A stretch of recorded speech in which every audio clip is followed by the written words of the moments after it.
बिस्मिल्लाहिर्रहमानिर्रहीम। अस्सलाम वालेकुम नाज़रीन, मैं हूं आपका मेज़बान कामरान एजाज़। इस शो में आपके लाइव फ़ोन कॉल्स लेता हूं। अगर आपका भी इमिग्रेशन का मसला है, आप भी फ़ोन करके इस प्रोग्राम में हिस्सा ले सकते हैं। प्रोग्राम का नंबर भी आपकी स्क्रीन के नीचे आ रहा है। उम्मीद है कि आप इस नंबर पर आपको करके हिस्सा ले सकते हैं।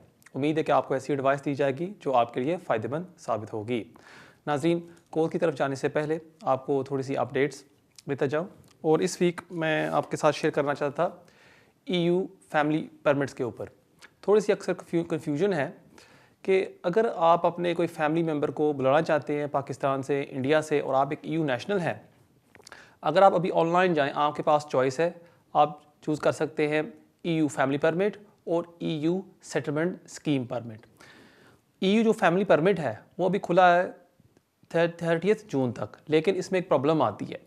होम ऑफिस की गाइडेंस कहती है कि अगर आप अप्लाई करेंगे under EU family permit route, जो थे पुराने रूल्स अंडर EA रेगुलेशंस 2016, अगर ये एप्लीकेशन आप 30 जून से पहले भी करते हैं और हम इसको डिसाइड करते हैं 30 जून के बाद, जो परमिट इशू किया जाएगा वो वैलिड नहीं होगा और उस परमिट के ऊपर आप ट्रैवल नहीं कर सकते।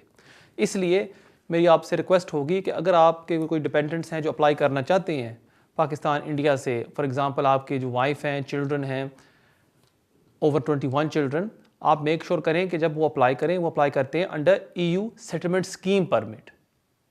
आपने मेक श्योर करना है कि आप EU फैमिली परमिट को नहीं चूज़ करते, कि अगर आप करेंगे जो परमिट इशू किया जाएगा वो 30 जून के बाद वैलिड नहीं होगा, चाहे होम ऑफिस आपके एप्लीकेशन को कंसिडर करती है 30 जून के बाद। तो इसलिए make sure you apply under EU settlement scheme permit. दूसरी जो बातचीत मैं करना चाहता था आपसे वो थी जो इमिग्रेशन पिटिशन, जिस पर 100,000 सिग्नेचर्स अभी हो गए, आपने देखी होगी शायद ऑनलाइन, और अब लोग मुझे पूछ रहे हैं कि इस पर क्या होगा। अभी तक तो नेक्स्ट स्टेप है कि इस पर कोई डेट सेट की जाएगी कि जब पार्लियामेंट इसके ऊपर डिबेट करेगी। अब ये हो सकता है 6, 7, 8 माह लग जाएं डेट सेट होने में जब ये इसकी डिबेट होगी। दूसरी चीज़ जो मैं क्लियर करना चाहता हूँ आप सबके लिए वो है कि अगर ये पिटिशन डिबेट होती है पार्लियामेंट में, इसका ये मतलब नहीं है कि इस डिबेट के बाद होम ऑफिस फौरी तौर पर अनाउंस कर दे कि क्या हम एक एमनेस्टी देंगे। हो सकता है कि डिबेट हो, इसमें दोनों पार्टीज़ अपनी राय दें, MPs कहें कि जी एक साइड पर कि जी एमनेस्टी दी जाए, और जो टोरी पार्टी है शायद वो कहे कि नहीं, हम समझते हैं कि रूल्स हैं और उसके ऊपर अगर आप क्वालिफाई करते हैं हम आपको स्टेटस देंगे। और उसके बाद डिबेट के बाद गवर्नमेंट अपनी जो है ओपिनियन देगी कि हम क्या करेंगे इसके बाद। लेकिन इसका ये मतलब नहीं है कि फौरी तौर पर गवर्नमेंट ऐलान कर देगी कि एमनेस्टी। इसलिए मेरी एडवाइस आपसे ये होगी कि एक्सपेक्टेशन को थोड़ा सा मैनेज करें। अगर एमनेस्टी आती है सब के लिए फ़ायदेमंद है ये, लेकिन अगर नहीं भी आती फिर आपको इसके लिए तैयार होना चाहिए। और मेरी एडवाइस आप सबसे ये होगी कि अगर आपके पास कोई स्टेटस नहीं है, आप फौरी तौर पर कोई एप्लीकेशन ज़रूर डाल दें, क्योंकि अभी मैंने देखा है आजकल होम ऑफिस ने ये इमिग्रेंट्स को डिटेन करना फिर शुरू कर दिया है। इमिग्रेशन सेंटर्स फिर भर रहे हैं डिटेनीज़ के साथ, और ये रेड्स दोबारा शुरू हो गई हैं। इसलिए मेरी एडवाइस आपसे होगी कि अगर आप वेट कर रहे हैं कोई एमनेस्टी का, उससे पहले कोई एप्लीकेशन डाल लें कि अगर होम ऑफिस आपको पकड़ लेती है, आपका काम कर रहे हैं, या अगर आप बाहर घूम रहे हैं और होम ऑफिस आपको पकड़ लेती है, अगर आपकी एप्लीकेशन सिस्टम में है, फिर वो एक बैरियर होता है रिमूवल से, और आपको फिर होम ऑफिस रिमूव नहीं कर सकती। ये थी इस वीक की अपडेट्स। उम्मीद है आपको इससे फ़ायदा होगा। नाजरीन, बेशुमार कॉलर्स वेट कर रहे हैं, बगैर कोई टाइम ज़ाया किए बढ़ते हैं हमारे पहले कॉल की तरफ। हेलो, अस्सलाम वालेकुम। वालेकुम सलाम। क्या हाल है आपके? ठीक है जी, शुक्र अल्लाह का सर। जी, मेरे वालिद साहब हैं, वो अभी ब्रिटिश सिटीजन है UK के, और मेरी वालदा और मेरी एक छोटी सिस्टर है वो पाकिस्तान में। तो उनको यहाँ पर बुलाने के लिए मुझे क्या करना पड़ेगा? लाइक हेल्प कर सकते हैं आप? तो जो आपकी सिस्टर है उसकी एज कितनी है? 15 ईयर्स। और जो आपके वालिद हैं उनकी एज कितनी है? मेरे वालिद की 48। और जो आपके वालिद हैं वो काम कर रहे हैं? जी जी बिल्कुल काम कर रहे हैं, फुल टाइम? फुल टाइम काम कर और रहे हैं। उनकी एनुअल सैलरी कितनी है? एनुअल सैलरी तकरीबन 28,000 से ऊपर है, 28,000 प्लस। ज़बरदस्त, ठीक है, बहुत शुक्रिया आपके सवाल का, मैं देता हूँ आपके जवाब। Thank you so much. अब यहाँ अगर आपके जो फादर है वो अगर स्पॉन्सर करना चाहते हैं आपकी मदर को और आपकी छोटी सिस्टर को, उनको पहले तो साबित करना होगा कि उनकी मैरिज हो चुकी है, नंबर 1। उसके लिए उनको वैलिड मैरिज सर्टिफिकेट चाहिए होगी और उसके साथ साथ उसकी जो ट्रांसलेशन है। दूसरी जो रिक्वायरमेंट उनको सेटिस्फाई करनी होगी, जो सबसे मेन है और जहाँ अक्सर एप्लीकेंट्स को प्रॉब्लम्स आती हैं, वो है द इनकम रिक्वायरमेंट। आपके फादर को सेटिस्फाई करना होगा कि वो अर्न कर रहे हैं 22,400, क्योंकि अगर आपके फादर खाली आपकी मदर को बुलाना चाहते हैं, उनको दिखाना होगा 18,600, लेकिन क्योंकि आपकी जो सिस्टर भी साथ है इस एप्लीकेशन के साथ, फिर एडिशनल 3,800 आपके फादर को दिखाना होगा कि वो कमा रहे हैं। सो तकरीबन 22,400 उनको साबित करना होगा वो कमा रहे हैं साल में। आपने बताया कि आपके फादर तकरीबन 28,000 कमा रहे हैं, सो इसमें कोई प्रॉब्लम नहीं होगी। इसके लिए उनको साथ साथ दिखाना होगा 6 month pay slip, 6 month bank statements, कि वो प्रूव कर सकें कि वो इनकम रिक्वायरमेंट को सेटिस्फाई कर रहे हैं।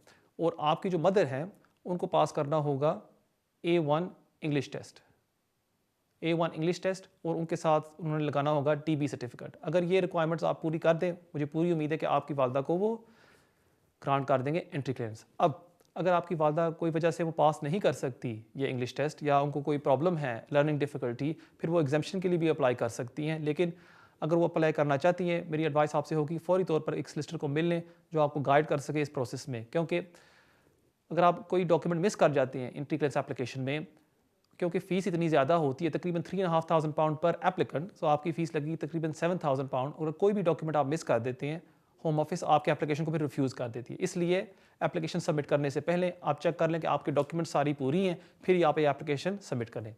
Thank you so much for your question, और बढ़ते हैं हमारे अगले कॉल की तरफ। हेलो। अस्सलाम वालेकुम जी। वालेकुम अस्सलाम। कामरान भाई, सबसे पहले तो थैंक यू आप लोगों का। मैं तकरीबन 4 साल से आप लोगों को सुन रहा हूँ। आपका प्रोग्राम तो बाद में शुरू हुआ है, जी लेकिन मैं इमिग्रेशन को 4 साल से विनस टीवी पर सुन रहा हूँ। आप सब लोगों को मेरी तरफ से बहुत बहुत थैंक यू हमारी इन्फॉर्मेशन के लिए। Thank you. और अब मैं आता हूँ अपने सवाल की तरफ। जी सर। उसमें ये है कि मेरे पास जो करंट स्टेटस है इस वक्त इंडेफिनिट लीव है, ओके। और जो मेरी वाइफ और बच्चे हैं उनके पास 3 ईयर की लीव है। उसको क्या कहते हैं, लीव टू रिमेन। 3 years की है या 2.5 साल की? नहीं 3 ईयर की है। डिस्क्रेशनरी लीव, ठीक है। नहीं डिस्क्रिप्शनरी नहीं है, वो पॉइंट बेस्ड सिस्टम पर थी, लेकिन वो उनको मेरा इंडेफिनिट हो गया था, तो अच्छा, उनको उन्होंने 3 ईयर की दे दी। ठीक है। ठीक है, तो अब ये है कंडीशन कि मैं अपना अप्लाई करना चाहता हूँ नेचुरलाइजेशन, ठीक है। और मेरे पास जो 3 बच्चे हैं उनकी एजेस हैं 9, 11 और 13, और मेरी वाइफ हैं, उनका इंडेफिनिट भी अप्लाई करना है इसी साल, यानी कि नवंबर में। तो मैंने जो आप लोगों की प्रोग्राम वगैरह से हेल्प ली और कुछ ऑनलाइन सर्च किया और कुछ लोगों से जाकर मिला हूँ, तो मुझे 2 तरह की राय मिली है। जी जी। मैं आपको वो बता देता हूँ, तो फिर आप काइंडली अपनी ओपिनियन उस पर दीजिएगा कि जो बेस्ट हो। उसमें एक तो जो पॉइंट वो मिली है राय के हम इस तरह करेंगे, सबसे पहले अपना मैं नेचुरलाइजेशन अप्लाई करूं और बच्चों का और वाइफ का इंडेफिनेट अप्लाई करूं। जैसे ही उनका इंडेफिनेट आएगा तो उसके बाद मैं उनकी नेचुरलाइजेशन अप्लाई करूं। ये तो एक नॉर्मल वे है जिस तरह सारे कर रहे होते हैं। और एक राय दूसरी मिली है मार्केट। सॉरी एक मिनट सर, सॉरी, जो आपके बच्चे हैं जी जी वो पाकिस्तान में पैदा हुए थे? वो सारे पाकिस्तान में पैदा हुए। Okay, correct. अच्छा, उसमें दूसरी राय जो मिली है वो ये मिली है कि मैं अपना नेचुरलाइजेशन अप्लाई करूं और अपनी वाइफ का अप्लाई करूं ILR। जब मेरी नेचुरलाइजेशन हो जाएगी, इन द मीनवाइल जब वाइफ की ILR हो जाएगा, तो वाइफ की नेचुरलाइजेशन की एप्लीकेशन में मैं अपने जो 3 बच्चे हैं छोटे 9, 11 और 13 उनको ऐड कर दूं, तो वो वाली चीज भी होम ऑफिस की डिस्क्रिशनरी राइट में वो चीज भी उसको वो एक्सेप्ट करते हैं। अब मुझे इस पर आपकी माहिराना राय चाहिए कि आप इन दोनों में से किसको प्रेफर करते हैं, और दूसरा अगर होम ऑफिस डिस्क्रिशन यूज करता है तो वो क्लाइंट की फेवर में यूज करता है या अगेंस्ट यूज करता है। ठीक है, मैं देता हूँ आपके सवाल का जवाब। बहुत शुक्रिया आपके कॉल का। बहुत अच्छा सवाल आपने पूछा है और बहुत अच्छी आपने रिसर्च भी की है। मुझे लगता है आप भी आधे वकील हो गए हैं इन प्रोग्राम्स को देख के। आपने मुझे बताया है कि आपके पास ILR है और आपकी जो वाइफ है उनके पास भी मेरे ख्याल में वो ILR के लिए अप्लाई करेंगे। अभी उनके पास ILR नहीं है और आप अभी सोच रहे हैं नेशनलिटी अप्लाई करने के लिए, और उसके बाद आप राय मांग रहे हैं कि आपकी वाइफ का एप्लीकेशन का क्या होगा और आपके बच्चों का। अब मेरे ख्याल में बेस्ट ऑप्शन ये होगी कि आप अपनी नेशनलिटी अप्लाई कर लें और आपको आराम के साथ 3-4 माह बाद होम ऑफिस आपको नेशनलिटी ग्रांट कर देगी। अब आते हैं आपकी वाइफ के एप्लीकेशन के ऊपर, वो अप्लाई करेंगी ILR के लिए और ILR उसको भी वो ग्रांट कर देंगे। अब मेरे ओपिनियन में बेस्ट चीज़ होगी कि आप अपने बच्चों का भी एप्लीकेशन साथ लगा दें अपनी वाइफ के साथ जब वो अप्लाई करें ILR के लिए, और उस सेम लाइन वो बच्चों को फिर ILR ग्रांट कर देंगे। क्योंकि अगर आप नहीं करते, होम ऑफिस कहेगी कि आपके बच्चों के पास ये रूट था, आपने इस पर क्यों फ़ायदा नहीं उठाया। आप मेरे ख्याल में चाहते हैं कि आप अपनी वाइफ का ILR एप्लीकेशन कर दें और फिर उसके बाद आपके पास ILR होगा, आपकी वाइफ के पास भी ILR होगा, और फिर आप डिस्कशनरी बेस के ऊपर अप्लाई करना चाहते हैं अपने बच्चों की नेशनलिटी के लिए। अब यहाँ होम ऑफिस की डिस्कशन आती है। अब होम ऑफिस की गाइडेंस ये कहती है कि अगर दोनों पेरेंट्स फॉर एग्ज़ाम्पल सेटल्ड हैं या वो उनके पास नेशनलिटी है, फिर वो डिस्कशन इस्तेमाल कर सकते हैं बच्चों के लिए। लेकिन जब आप डिस्कशन पर जाते हैं होम ऑफिस के साथ, 50-50 होता है। हो सकता है होम ऑफिस ना इस्तेमाल करे और फिर आपको प्रॉब्लम्स आ जाएं। इसलिए मेरी एडवाइस आपसे ये होगी कि अगर आप अपनी नेशनलिटी ले लें और बच्चों का, क्योंकि उनको एक रूट मिला हुआ है माँ के साथ, उनकी ILR भी आप अप्लाई कर लें, उसके बाद आप सबका अप्लाई करें nationality.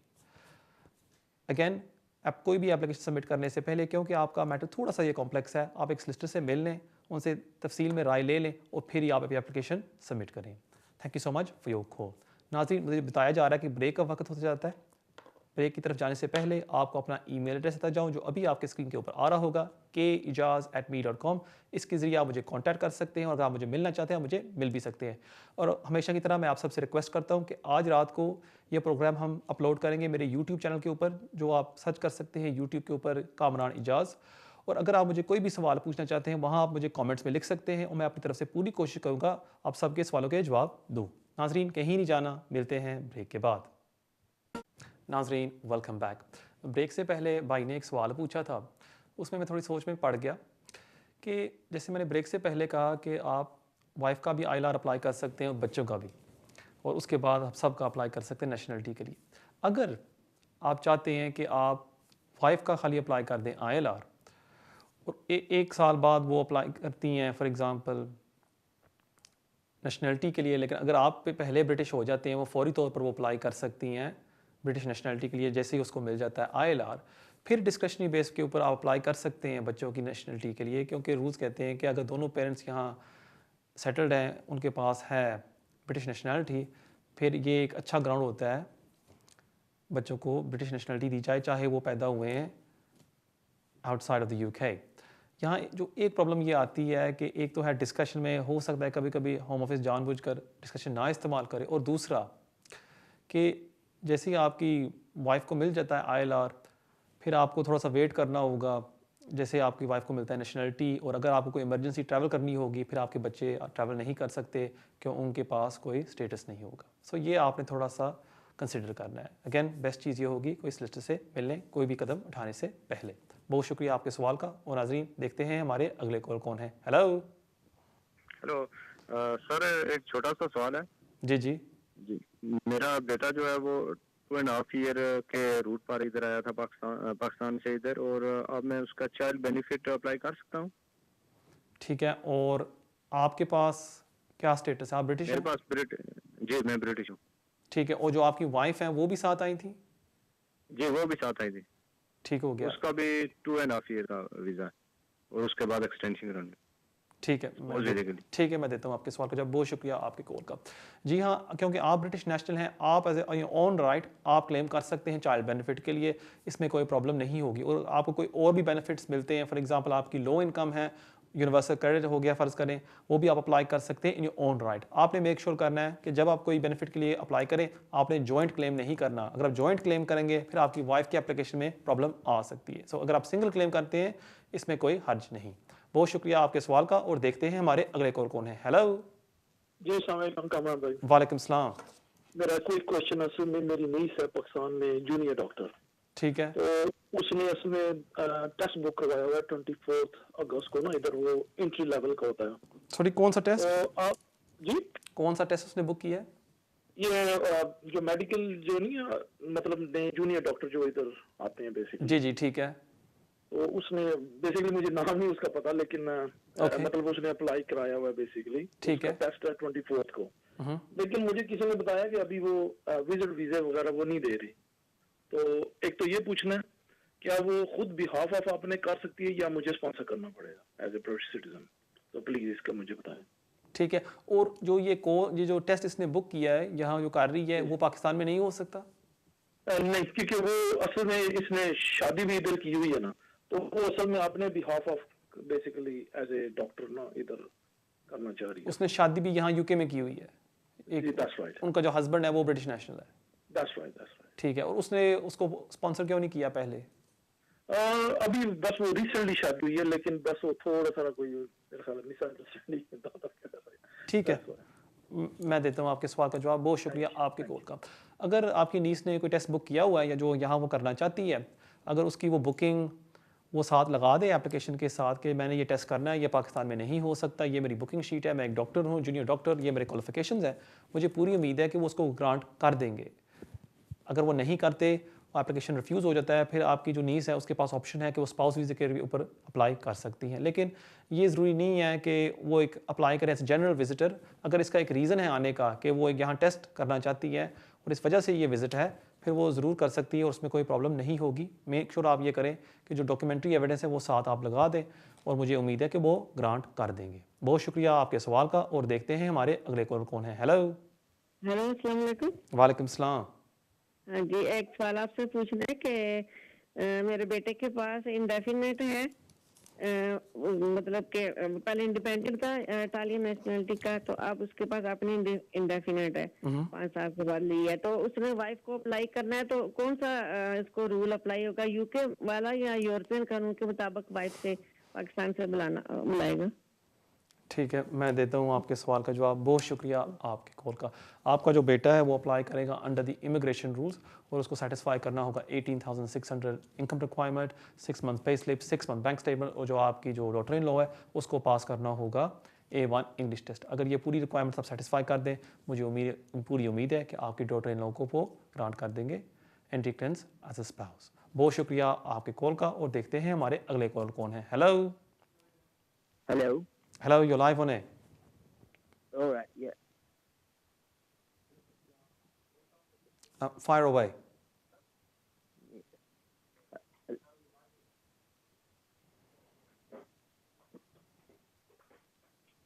Hello. Hello, you're live on air. Please ask your question.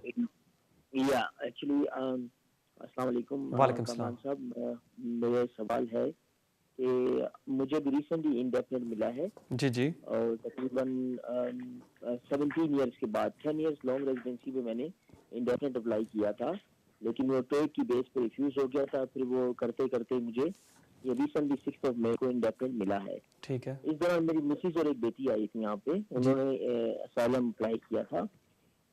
Asylum का उनका केस चलता रहा, या मेरा इंडेफिनेट की केस चलता रहा कोर्ट के अंदर, और फिर रिसेंटली मुझे इंडेफिनेट मिला। इस दौरान मेरी एक बेटी हुई यहाँ पे और एक बेटा हुआ है जो यहाँ पे हुए इंग्लैंड में।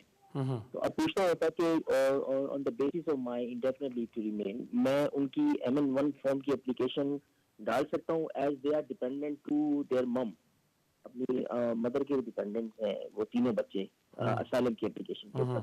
जो असाइलम की जो सॉरी जी बात करें। जी हाँ जी जी आप कुछ कह रहे थे जी। जो ठीक है, आप पूछें जी, मैं देता हूँ आपके सवाल का जवाब। ओके, वो तीनों डिपेंडेंट है अपनी मम के असाइलम की एप्लीकेशन के। अब क्योंकि मेरे पास इंडेफिनेट आ गया, हम मतलब होम ऑफिस को पता भी हम साथ रहते हैं जी जी। बर्थ सर्टिफिकेट में भी मेरे नाम है। तो मैं ये पूछना चाहता हूँ कि उनका अगर मैं नेशनलाइजेशन जो रजिस्ट्रेशन के लिए अप्लाई करता हूँ, मैं खुद अप्लाई कर सकता हूँ एप्लीकेशन, या मुझे ये लिख के देना पड़ेगा कि जी मम की जो डिपेंडेंट है वहाँ से मैं विड्रॉ करके अपने डिपेंडेंट करके इनको जी मैं इनकी रजिस्ट्रेशन करवा रहा हूँ। और इसकी फीस की भी मैंने सुना था, एक रूलिंग आई है सुप्रीम कोर्ट में कि ये अनलॉफुल है इतनी फीस बच्चों की। ठीक है। एक ये सवाल है। दूसरा सवाल ये कि मेरी मुझे अभी इंडेफिनेट मिला है। मैं नेशनलाइजेशन की जब पॉलिसी गाइडेंस पढ़ रहा था उसमें लिखा हुआ था 15 इयर्स या उससे ज्यादा अगर किसी की एप्लीकेशन पेंडिंग है ये इंडेफिनेट की, वो स्टेट अवे नेशनलाइजेशन के लिए अप्लाई कर सकते हैं। सॉरी क्या क्या आपने पढ़ा था? मैंने पढ़ा था नेचुरलाइजेशन की जो पॉलिसी गाइडेंस है उसमें था कि अगर आपकी application indefinite leave to remain की पेंडिंग है होम ऑफिस में 15 मंथ्स और मोर देन 15 मंथ्स करेक्ट, और आपको फॉल्ट नहीं है, आपको इंडेफिनिट मिलता है, तो स्ट्रेट अवे आप अप्लाई कर सकते हैं करेक्ट, नेचुरलाइजेशन के लिए। करेक्ट। इज दैट जी? और आपकी ये एप्लीकेशन मेरी कितने प्रोसेस अरसे से पेंडिंग थी? मेरी 5-6 साल से इंडेफिनिट की एप्लीकेशन, करेक्ट? इंडेफिनिट की जी। ठीक है, 2014 को मैंने डाली थी, 2021 में मिला है मुझे। ठीक है, ठीक है। मैं देता हूँ आपके सवाल का जवाब। बहुत शुक्रिया आपके कॉल का। जहाँ तक आपका पहला सवाल है कि आपकी वाइफ, आपको आईएलआर मिल गई, पहली बात तो आपको मुबारकबाद दें हम, कंग्रेचुलेशंस।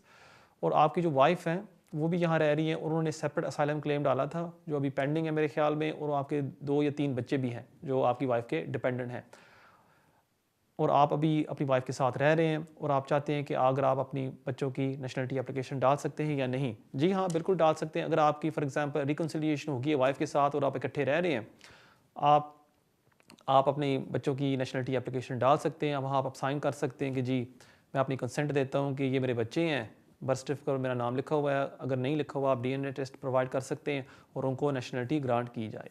जैसे ही वो ग्रांट हो जाए फिर आपकी वाइफ अप्लाई कर सकती हैं on the behalf of the children, और आपके साथ वो रह रही हैं और उस बेस के ऊपर उसको वीज़ा भी मिल सकता है।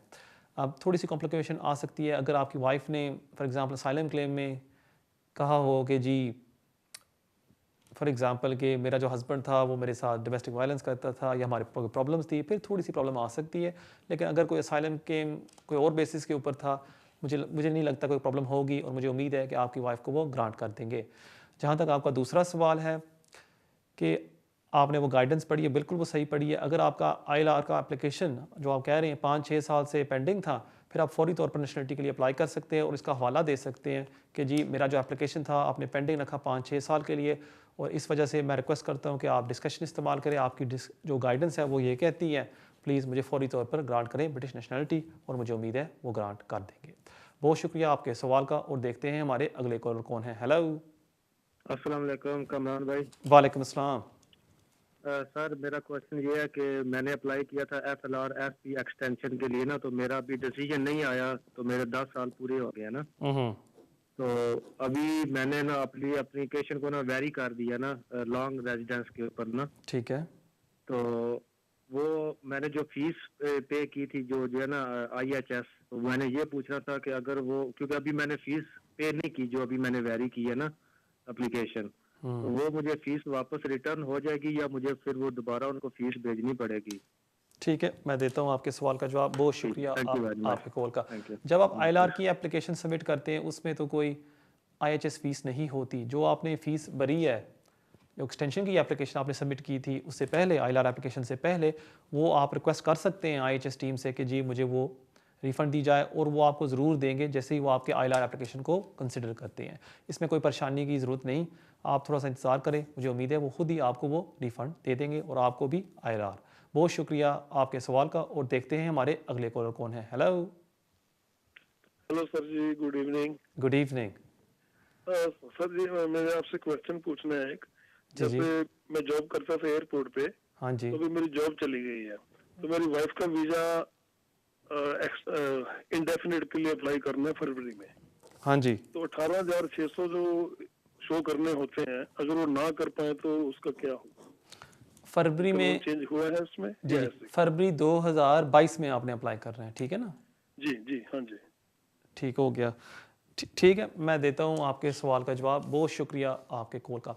जहाँ तक होम ऑफिस की पॉलिसी है, उनका ये कहना है कि अगर आपकी इनकम में कोई ड्रॉप हुआ था, कोई आप अभी 18,600 सेटिस्फाई नहीं कर रहे फ्रॉम 21 मार्च 2020 तो लेके 31 मई 2021 के दौरान आपकी इनकम में कोई ड्रॉप हुआ है, आप अपनी इनकम को रिलाई कर सकते हैं जो ड्रॉप से पहले थी। सो फॉर एग्जांपल, अगर मेरी इनकम 18,600 थी 1 मार्च 2020 से पहले, सो फॉर एग्जांपल जनवरी, फरवरी, दिसंबर 2019, नवंबर 2019, अक्टूबर 2019, उस दौरान मेरी इनकम थी 18,600। जैसे ही कोरोना वायरस शुरू हुआ है 1 मार्च को, या जो बोरिस जॉनसन ने लॉकडाउन अनाउंस की थी 23 मार्च 2020 को, उसके दौरान मेरी इनकम ड्रॉप हो गई है। मैं वो इनकम को रिलाई कर सकता हूँ उस टाइम पीरियड से। सो फॉर एग्जांपल अक्टूबर 2019 तो लेके फरवरी 2020, और होम ऑफिस मुझे वो ग्रांट मुझे वो इनकम सेटिस्फाई मैं कर दूंगा। लेकिन आपने मुझे बताया है कि आपकी जो वाइफ की ILR है वो ड्यू है इन फरवरी 2022, और जहाँ तक अभी होम ऑफिस के रूल्स हैं वो कहते हैं कि अगर आपकी इनकम में ड्रॉप हुआ था फ्रॉम 1 मार्च 2020 टू लेके 31 मई 2021, और अभी होम ऑफिस ने इस पॉलिसी को एक्सटेंड नहीं किया। हो सकता है कि ये इसको एक्सटेंड करते रहें और फरवरी 2022 में भी ये कह दें कि जी अगर आपकी इनकम में ड्रॉप हुआ था फॉर एग्जांपल फ्रॉम 1 मार्च 2020 से लेके मार्च 2022 के दौरान, अगर उससे पहले आप सेटिस्फाई कर रहे थे हम आपको एग्जेम्प्ट कर देंगे, लेकिन हो सकता है वो ना करें। अभी आपके पास टाइम है तकरीबन 6-8 माह आपके पास हैं फरवरी 2022 आने में। बेस्ट चीज़ ये होगी कि अगर आप कोई नई जॉब ढूंढ लें और वहाँ आप 6 माह काम कर लें और आप इनकम रिक्वायरमेंट को सेटिस्फाई कर लें, फिर आपकी वाइफ के एप्लीकेशन में कोई प्रॉब्लम नहीं होगी और मुझे उम्मीद है वो आपकी वाइफ को ILR ग्रांट कर देंगे। बहुत शुक्रिया आपके सवाल का, और देखते हैं हमारे अगले कॉलर कौन है। हेलो। हेलो, अस्सलाम वालेकुम। वालेकुम सलाम। मेरा सवाल ये है कि हम किसी को मेडिकल कंडीशन पे यहाँ बुला सकते हैं?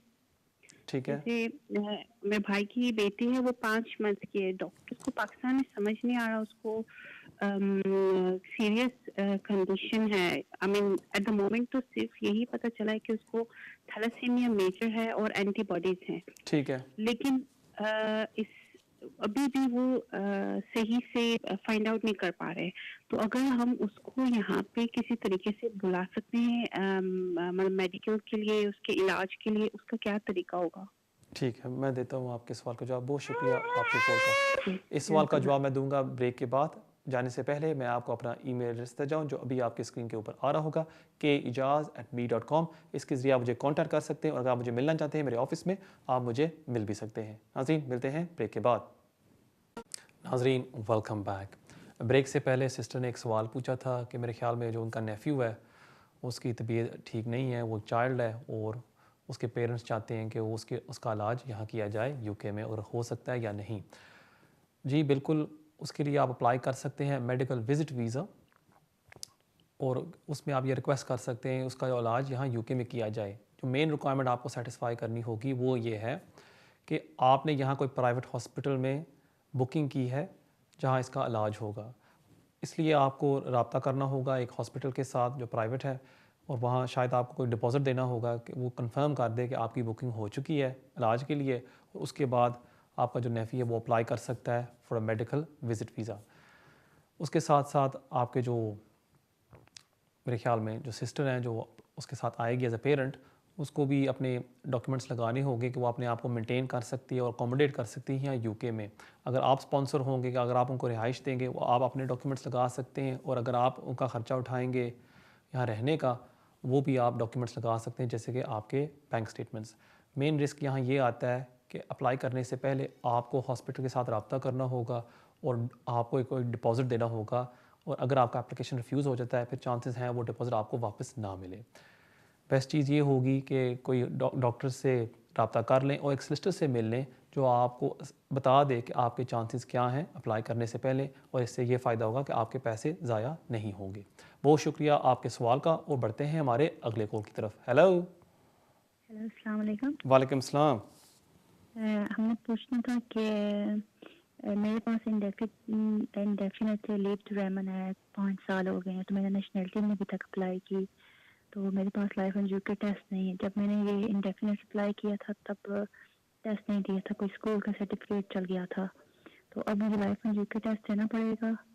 तो दूसरा मेरा सवाल है कि मेरी जो इंडेफिनिट लीव टू रेमन है, मेरा वीज़ा ख़त्म होने वाला, मतलब एक्सपायर होने वाला है कार्ड, तो दोबारा मुझे कैसे अप्लाई करना पड़ेगा? होम ऑफिस के थ्रू से अप्लाई करना पड़ेगा या कोई एप्लीकेशन फॉर्म फिल करना पड़ेगा? तो उसकी फ़ीस क्या होगी? ठीक है, जहाँ तक आपका पहला सवाल है कि आपने इंग्लिश टेस्ट पास किया था, स्कूल सर्टिफिकेट्स आपने साथ लगाई थी, आप यहाँ स्कूल गई हैं UK में?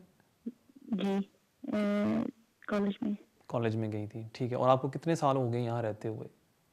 मुझे यहाँ पे 5 साल हो गए। 5-6 साल। 5-6 साल। और आपसे फिर क्यों नहीं पास होता? ये तो फिर आपके लिए आसान होना चाहिए। मैंने अभी ट्राई नहीं किया, मैंने सिर्फ पूछना था कि मतलब मैंने पास भी मतलब दिया ही नहीं अभी तक। आपने दिया नहीं है टेस्ट पास, ठीक है। मैं देता हूँ आपके सवाल का जवाब। बहुत शुक्रिया आपके कॉल का। जहाँ तक आपका पहला सवाल है कि अगर आपको कोई एग्जामेशन मिल सकती है, क्योंकि आपने जब ILR के लिए अप्लाई किया था आपने अपने इंग्लिश जो हैं कोर्सेज़ के सर्टिफिकेट साथ लगाए थे। अनफॉर्चुनेटली नहीं, आपको life in the UK test pass करना ही होगा, और क्योंकि आप एग्जामेशन के लिए भी नहीं अप्लाई नहीं कर सकते कि होम ऑफिस आर्ग्यू करें कि आपके पास कोई ऐसी कोई मेडिकल कंडीशन तो है नहीं, आप यहाँ स्कूल भी गई हैं, आपने यहाँ पढ़ाई भी की है और आप ये टेस्ट पास कर सकती हैं अगर आप इस पर तवज्जो दें। सो इसलिए आपको वो टेस्ट पास करना होगा। जहाँ तक आपका दूसरा सवाल है कि जो आपने बताया है कि आपका जो ILR कार्ड है वो एक्सपायर हो गया, वो एक्सपायर होने वाला है, उस सूरत हाल में क्या होगा। अगर आपका कार्ड एक्सपायर हो जाता है, आपने रिप्लेसमेंट कार्ड के लिए अप्लाई करना है ऑनलाइन जाके। जैसे वो फॉर्म आप भर देंगी, एंड में आके वो आपको बता देगा इसकी फ़ीस कितनी है। मेरे ख्याल में वो तकरीबन होती है £154, और अगर आप वो फॉर्म भर दें विदिन 6 to 8 वीक्स में आपको वो नया कार्ड भेज देते हैं। बहुत शुक्रिया आपके सवाल का, और बढ़ते हैं हमारे अगले कॉल की तरफ। हेलो जी, अस्सलाम वालेकुम जी। वालेकुम सलाम। सर मेरा नाम आता है सर। ये सवाल ये है सर कि मेरे पास ILR है इस टाइम, लेकिन सर मैं 2010 से 2011 में मैं ओवरस्टे हो गया था। मैंने जो है ना वो फिर मैं पाकिस्तान वापस चला गया, वहाँ से मैंने स्पाउस वीजा लिया, 2012 में वो वापस आ गया था इधर। 2014 में सर मुझे ILR मिल गया था, लेकिन मैंने पासपोर्ट के लिए अप्लाई नहीं किया। अच्छा सर, तो सर अब ये है, मैं पूछना चाह रहा था क्योंकि मैंने जो कानून जो देख रहा था, पढ़ रहा था, उसके ऊपर लिखा हुआ था सर कि 10 साल में अगर आप ओवरस्टे है तो आप जो है वो डिफ्यूज हो जाएंगे। जी जी। तो सर अब मैं कौन सी तारीख को मैं जो है अप्लाई कर सकता हूँ, जिस डेट को मैं वापस गया था या जिस डेट को मुझे वीज़ा मिला था? ठीक है, मैं देता हूँ आपके सवाल का जवाब। बहुत शुक्रिया आपके कॉल का। आपने मुझे बताया कि आप 2010 और 11 में के दौरान आप ओवरस्टेयर थे, आप वापस चले गए और आपने फिर अप्लाई किया एंटी क्लियरेंस एज स्पाउस, मेरे ख्याल में ब्रिटिश नेशनल, और आपको फिर वीज़ा ग्रांट किया गया और आपके पास है ILR। जहाँ तक रूल्स हैं गुड कैरेक्टर, वो कहते हैं कि आपको आज जब आप अप्लाई करते हैं पिछले 10 सालों में कोई भी पीरियड आप ओवरस्टेयर होने नहीं चाहिए। You can not be an overstayer with in the last 10 years. अब आपने मुझे बताया कि 10 और 11 में आप ओवरस्टेयर थे, और अगर आप अभी अप्लाई करेंगे फॉर एग्जांपल 2021 में, होम ऑफिस पिछले 10 साल का रिकॉर्ड देख के आपके एप्लीकेशन को वो रिफ्यूज़ कर देगी। मेरी राय में बेस्ट चीज़ होगी कि आप 2022 में अप्लाई करें, जिस दिन से आप एंटर हुए थे दोबारा for example in the UK 2012 में, उस टाइम पीरियड से आप अपना शुरू करें और आप अप्लाई करें फॉर ब्रिटिश नेशनलिटी इन 2022। बहुत शुक्रिया आपके सवाल का, और देखते हैं हमारे अगले कॉलर कौन है। हेलो हेलो, अस्सलाम वालेकुम जी। वालेकुम सलाम। सर जी, मेरा एक छोटा सा क्वेश्चन है। मैं फियांसी वीजे पे आया हुआ था पाकिस्तान से। जी जी। जनवरी में मैंने अप्लाई किया था वीजा स्पाउस के लिए। ठीक है। तो अभी तक वो कोई रिस्पांस नहीं आ रहा है। हमने मेल्स भी किए हैं होम ऑफिस को, और मतलब कोई रिस्पांस नहीं आ रहा है। तो क्या आप बता सकते हैं कि इसकी ड्यूरेशन कितनी होती है और क्या सिस्टम होता है इसका? ठीक है, मैं देता हूँ आपके सवाल का जवाब। बहुत शुक्रिया आपके सवाल का। आपने एप्लीकेशन सबमिट की है जनवरी में, और होम ऑफिस की पॉलिसी कहती है कि 6 माह के अंदर वो एप्लीकेशन को कंसिडर करते हैं। अभी 5 माह हुए हैं और 1 माह रहता है, वो 6 मंथ टाइम पीरियड है, इसलिए आपको कोई परेशान होने की ज़रूरत नहीं है। थोड़ा सा डिले आजकल हो रहा है होम ऑफिस में, तकरीबन 6 to 8 माह लग रहे हैं कोई भी एप्लीकेशन को कंसिडर होने में। कोई एप्लीकेशन हैं वो जल्दी आ रहे हैं जवाब, लेकिन जो एवरेज है आजकल कोविड की वजह से 6 to 8 माह में जवाब आ रहे हैं। इसलिए आपको कोई परेशान होने की ज़रूरत नहीं है। मुझे उम्मीद है कि एक और 2 माह में के अंदर आपको जवाब मिल जाएगा और आपको वो ग्रांट कर देंगे वीज़ा। बहुत शुक्रिया आपके सवाल का, और देखते हैं हमारे अगले कॉलर कौन है। हेलो हेलो, अस्सलाम वालेकुम। वालेकुम सलाम। सर, मुझे ये पूछना था कि मेरे पास यूरोपियन पासपोर्ट है और मैं यहाँ नवंबर में हम लोग यहाँ आ गए थे। मेरे 2 बच्चे हैं, तो हम बेनिफिट्स अप्लाई कर सकते हैं यहाँ? आप यूरोपियन नेशनल हैं? जी। ठीक है, ठीक है। और कोई सवाल आपका? नहीं, और तो कोई सवाल नहीं है, बस यही पूछना था कि मैं बच्चों के लिए बेनिफिट्स अप्लाई कर सकती हूँ? ठीक है, मैं देता हूँ आपके सवाल का जवाब। बहुत शुक्रिया आपके कॉल का। अगर आपके पास स्टेटस है under the EU settlement scheme, और मेरे ख्याल में अब तो सब EU नेशनल्स के पास होना चाहिए। अगर आपके पास अभी भी नहीं है और आप ये प्रोग्राम देख रहे हैं, प्लीज़ ये प्रोग्राम बंद कर दें, फौरी तौर पर ऑनलाइन जाएं और अपना स्टेटस अप्लाई करें, प्री सेटल स्टेटस या सेटल स्टेटस।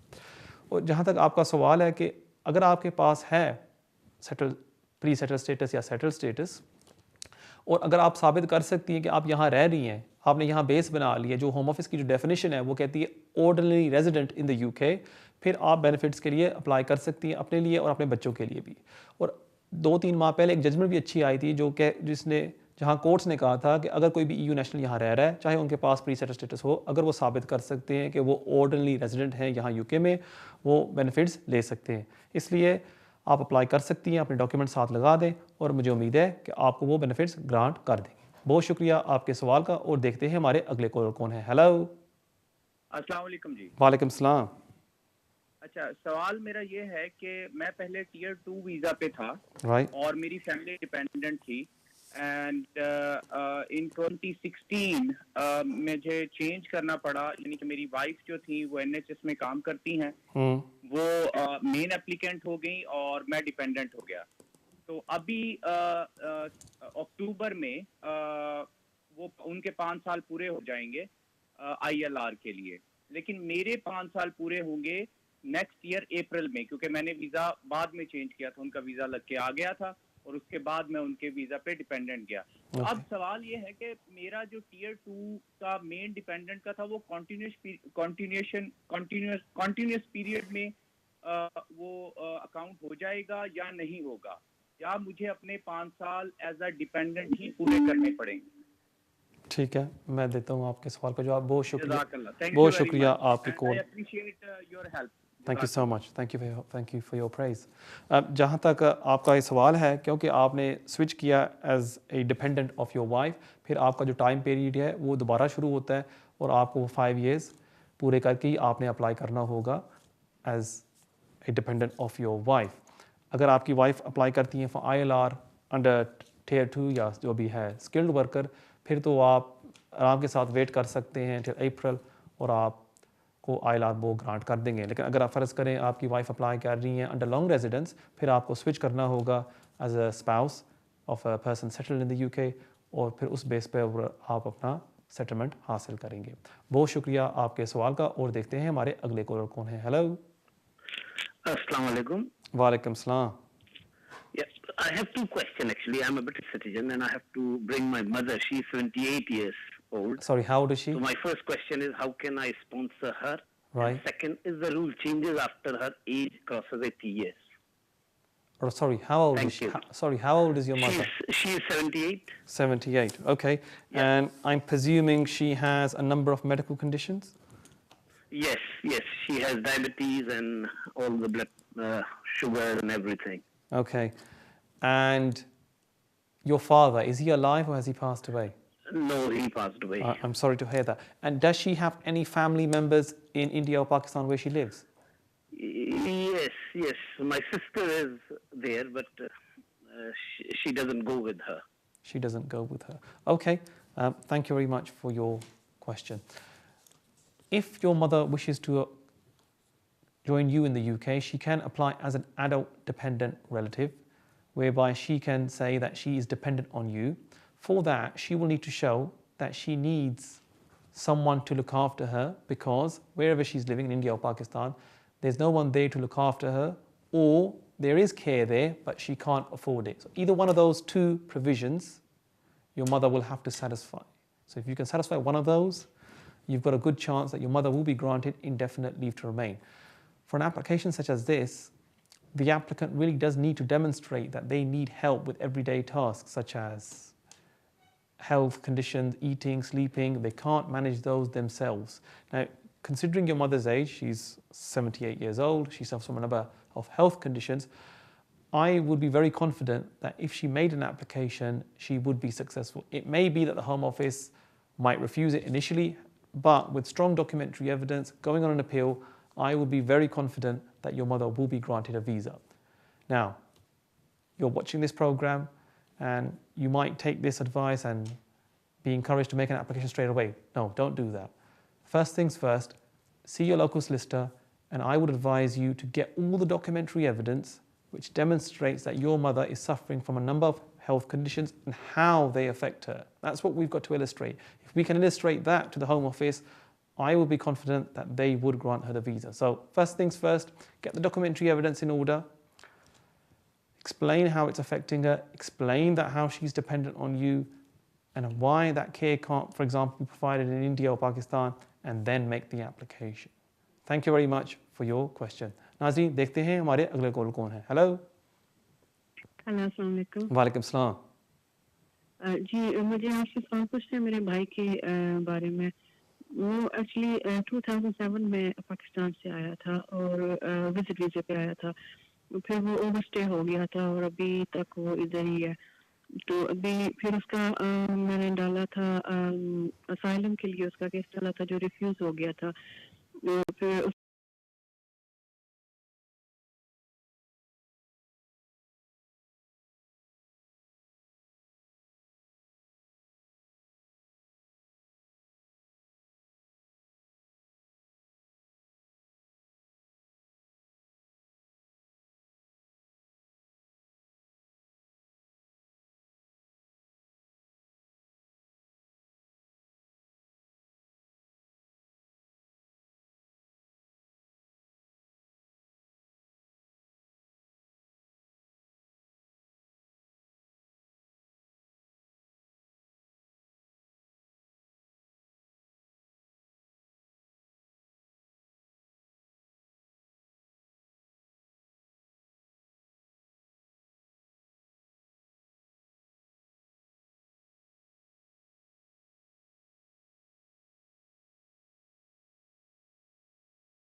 आएगा रिफ्यूज़ल. इसलिए मेरी एडवाइस आपसे ये होगी, चाहे किसी और सोल्सिटर से मिल लें, एक राय ले लें कि आपके भाई के लिए कौन सी बेस्ट ऑप्शन होगी, कि इस तरह आप एप्लीकेशन डालते जाएंगे, आपके पैसे ज़ाया होंगे. बहुत शुक्रिया आपके सवाल का.